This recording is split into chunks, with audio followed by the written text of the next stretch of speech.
boa tarde, turma. Vamos pegar a nossa apostila de ciências e vamos abrir na página 5, tá? E na página 5, vocês vão colocar a data de hoje, 14/5, e nós vamos fazer da página 5 à página 8, ok? Então, a tia vai começar a explicar aqui. Nós vamos começar a entender agora em ciências por que os ambientes são diferentes. Diferentes como? Diferentes na vegetação, diferentes na temperatura, diferentes no relevo. Agora, nós vamos entender esses ambientes. Para que a gente possa entender os ambientes, nós temos que entender como os raios solares incidem na Terra. A Terra, ela está dividida em linhas imaginárias. E essas linhas imaginárias, elas formam as zonas climáticas do planeta. Nós temos as linhas imaginárias na Terra, quando nós abrimos a Terra, né, olhamos um planisfério, olhamos um mapa, não nessa forma aqui, né, nós vamos ter o Círculo Polar Ártico, nós vamos ter o Trópico de Câncer, nós vamos ter a linha do Equador, nós vamos ter o Trópico de Capricórnio e o Círculo Polar Antártico. Essas são as linhas imaginárias que dividem a Terra. No livro de vocês, na página 5, vocês têm a mesma figura, para que vocês possam entender. Mas por que essas linhas imaginárias são importantes? E por que são chamadas de linhas imaginárias? Porque não existe essa linha. Existem placas informando essas linhas, por isso que são imaginárias, tá? Ela tem a informação e essas linhas dividem a Terra nas zonas climáticas. Nas zonas polares, que ficam nas regiões polares, a zona tropical, que fica entre a linha do Equador e o Trópico de Câncer, entre a linha do Equador e o Trópico de Capricórnio. E do Trópico de Capricórnio até o Círculo Polar Antártico, nós temos as zonas temperadas. E do Trópico de Câncer até o Círculo Polar Ártico, nós temos a zona temperada. Então, nós temos a zona temperada do norte e a zona temperada do sul. Por quê? Porque a linha do Equador, ela divide a Terra em hemisfério norte e hemisfério sul. Mas por que isso acontece? Como nós temos a forma da Terra arredondada, o Sol, ele incide diretamente aqui na linha do Equador. Então, quando nós fazemos essa incidência, os raios solares, eles não chegam na mesma intensidade em todas as regiões. Então, na região próxima à linha do Equador, nós vamos ter uma grande incidência de raios solares. E isso faz com que essa região seja mais quente. E o que favorece nessa região dela ser mais quente? Nós temos florestas exuberantes, como é o caso da floresta amazônica, chove bastante e nós temos altas temperaturas durante o ano todo. Além disso, quando nós vamos estudar essa variação climática, nós também estamos falando de altitude, tá? Lembra que a gente viu lá em geografia? Falando de altitude, que quanto mais alto, mais frio é, quanto mais baixo, mais quente é. Tem uma montanha, né, um monte, que fica no centro da África, que é o Kilimanjaro. É numa região bem quente da savana africana.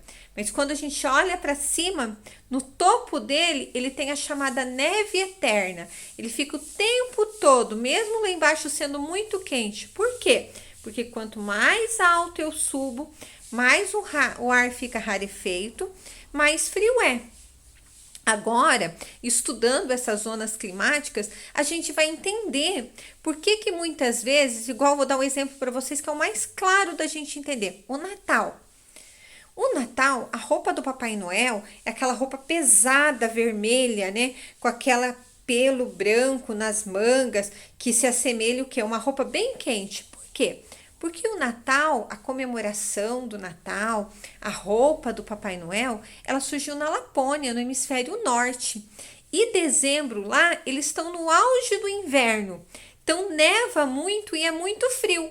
E para nós aqui no Brasil, dezembro nós estamos no auge do verão, né? Estamos iniciando o verão, então a temperatura para nós é muito quente.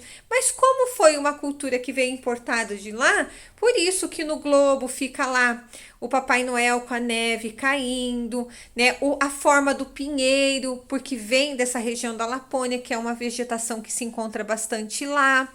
Então agora a gente consegue entender essa variação. Quando nós estudamos também essa divisão dessas zonas climáticas, vocês vão perceber que quando é inverno no hemisfério norte, é verão no hemisfério sul. Quando é primavera no hemisfério norte, é outono no hemisfério sul. Por isso que as estações do ano acabam ficando contrárias. Por quê? Por causa da movimentação da Terra. Qual é o movimento que a Terra faz mesmo? Nós já estudamos, que dá as estações do ano o movimento de translação. Então, é quando nós se distanciamos do Sol. Ó, nós estamos no outono, caminhando para o inverno. Dia 21 de junho, a gente entra no inverno. O que a gente consegue perceber? Nós estamos se distanciando do Sol. O que a gente percebe? Que os dias eles estão mais curtos do que a noite, né? Está escurecendo mais cedo, das 5h40, 5h45, perto de 6 horas já está começando a ficar escuro. Por quê? Porque nós estamos ficando mais distantes do Sol. E as temperaturas baixam. Por quê? Porque quem aquece a Terra é o Sol, ok? Então agora a tia quer que vocês façam a leitura da página 5, tá? Na página 6 e 7, nós vamos conhecer alguns biomas que estão espalhados pelo mundo. O nosso autor aqui, ele faz uma classificação de biomas. Nós vamos encontrar livros com classificação diferente, mas não tem importância. Aqui o importante é que você conheça esses biomas. E aqui nós vamos estar falando da taiga, dos campos, as florestas, a tundra, a floresta temperada, os desertos e as savanas, que são as vegetações que nós temos nessas zonas climáticas, tá?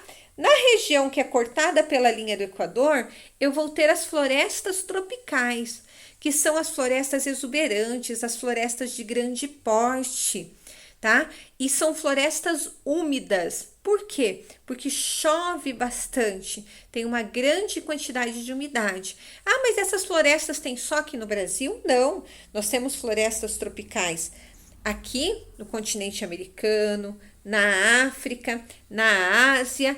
Nós temos as grandes florestas tropicais. As duas mais conhecidas é a floresta amazônica, que fica na América do Sul, com 80% dela no território brasileiro, e a floresta do Congo, que fica no continente africano.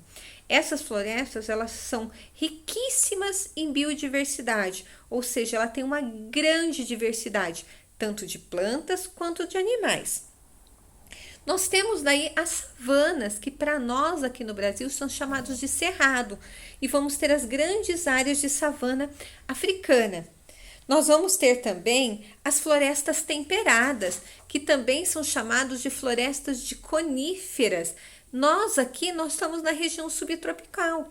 A araucária é uma prima da floresta de coníferas que tem lá no Canadá, que são os pinheiros. Por que elas ganham esse nome? Porque formam um cone na sua ponta. Ah, mas a araucária não faz esse... Eu acabei de falar para vocês. Ela é uma prima dessa floresta de coníferas. Nós temos as florestas temperadas. Alguns tratam as florestas temperadas como as florestas de folhas caducas ou as florestas caducifólias. O que acontece com essas florestas temperadas? Quando chega o outono, elas perdem as folhas. No inverno, elas ficam totalmente sem folhas. Quando vem a primavera, começa a ressurgir as primeiras folhas e frutos. São as florestas temperadas. E a tundra? A tundra é a vegetação que tem lá na região polar, tá? Olha só, é uma vegetação rasteira, característica de musgos e linques. O que são esses musgos? Sabe quando chove bastante na calçada, começa a sair aquela coisinha verde? Aquilo lá são os musgos. E a taiga? A taiga são as florestas de montanha, né? Que são as montanhas que ficam cobertas de neve eterna, né? Então, elas estão mais próximas ao polo, né? Aí que nós vamos ter a taiga, ok? Então, a tia quer que vocês façam a leitura e daí vocês respondam a página 8, ok? É a nossa atividade de ciências para hoje. Um beijão!